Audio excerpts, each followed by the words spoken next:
Well, we made it to the NBA Finals.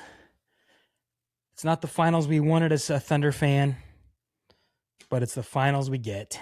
It was a very long 7-game series. I will be hate watching the Spurs and hoping the Knicks win this series and get revenge for the Spurs beating the Knicks in the 1999 finals in 5 games. I'm picking the Knicks in 6. I hope the Knicks can pull it off. I'm afraid they're going to come out a little rusty after having such a long break. Obviously, the Spurs did not get the break that the Knicks had.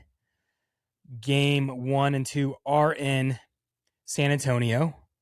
Spurs have home court advantage, but I'm hoping the Spurs are a little beat up from the series against the Thunder, but they're young.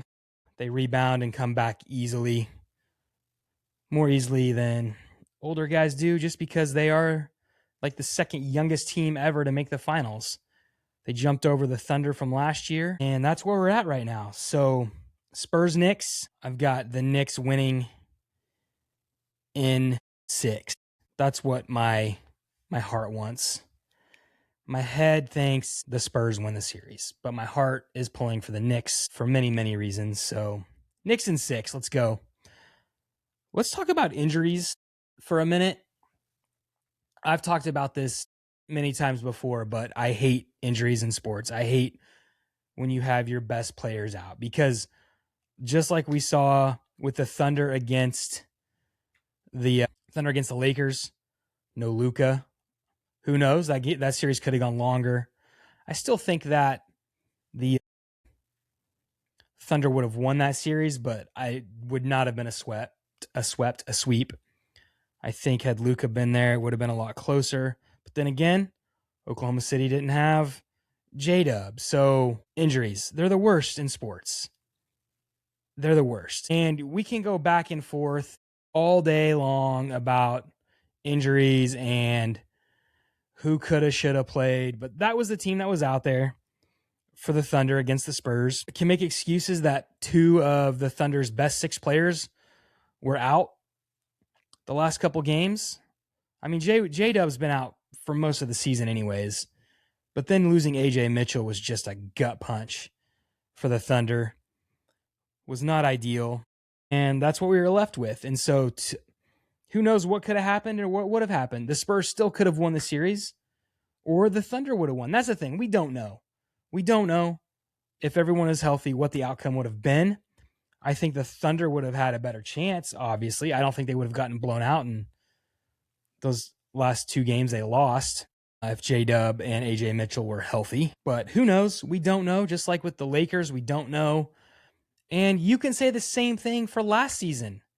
Had Halliburton not gotten hurt in the Game 7 against the Thunder may not have won the finals, because Halliburton was going off early on in that game. And we don't know what the outcome would have been. That's what I hate about injuries. It's all woulda, shoulda, coulda, what would have happened, what could have happened. And the answer is stupid light. The answer is we don't know. We don't know what the outcome could have, would have been. The outcome is what it was with the players that were available. So that's where we're at. Same with the Spurs against the Timberwolves. I mean, man, talk about lucky breaks with the Spurs, man. Playing against injured Timberwolves and injured Thunder. But that's the way it goes. And that's how it worked out last year for the Thunder. So it's a stupid argument. It is what it is. Those are the teams that were out there. So we can't do this whole what could have happened. So I will be hate watching the Spurs lose this series, hopefully. Hopefully the Knicks can pull it off. Would be great. Would be great for the city of New York and the Knicks and the NBA. And I joked about this last podcast I did about if you believe in conspiracy theories, well then the Knicks are going to win the finals, because there's no way that Adam Silver is going to let San Antonio now win the NBA championship. Although Wemby is their golden boy now. So you have that. So a lot of storylines, a lot of fun storylines with the Knicks and Spurs.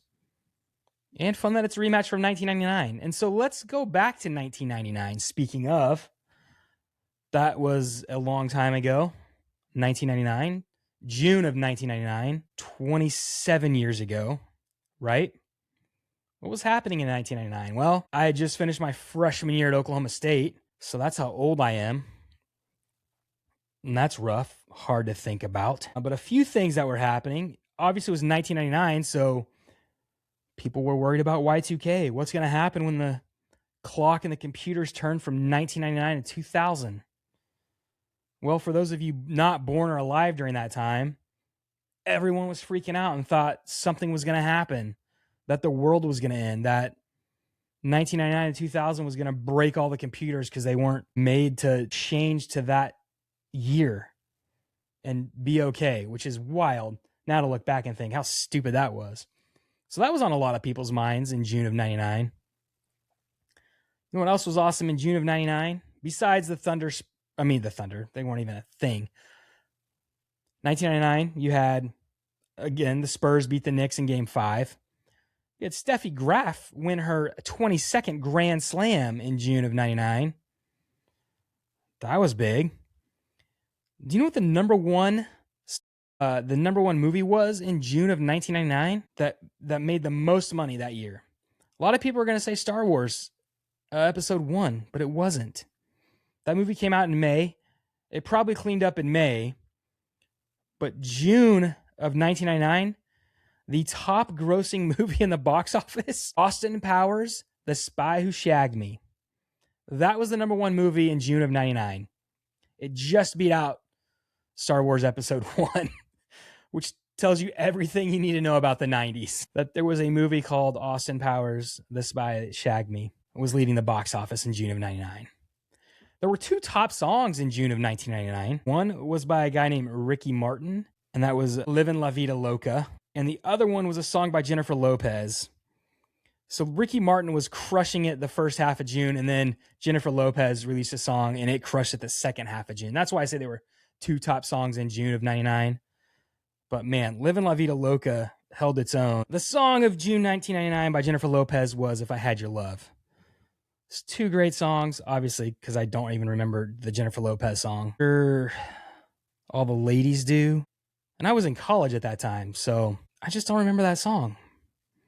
But I do remember Livin' La Vida Loca. So a lot was happening in 1999, the last time the New York Knicks were in the NBA Finals. What's going to happen? It could be a repeat, though. I mean, what if the Spurs win in 5 games, just like they did 27 years ago? Definitely could happen. But game 1 is tonight in San Antonio. I think the Spurs are favored by 4.5. At least that was the last thing I saw. So we'll see what happens. But man, I wish it was the Thunder versus the Knicks. Would make my heart a lot happier. And my son a lot happier. He's mad.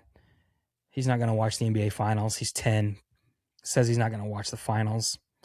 I'll watch a little bit of it, but I'm not going to be glued to it like I would if it was the Thunder. So there you have it. That's all I got. I'm not going to linger too long on this podcast. I'm going to be done. Yeah. My heart's sad that it's not the Thunder. So next year, I got a lot more to say about it, but I just don't have the time today.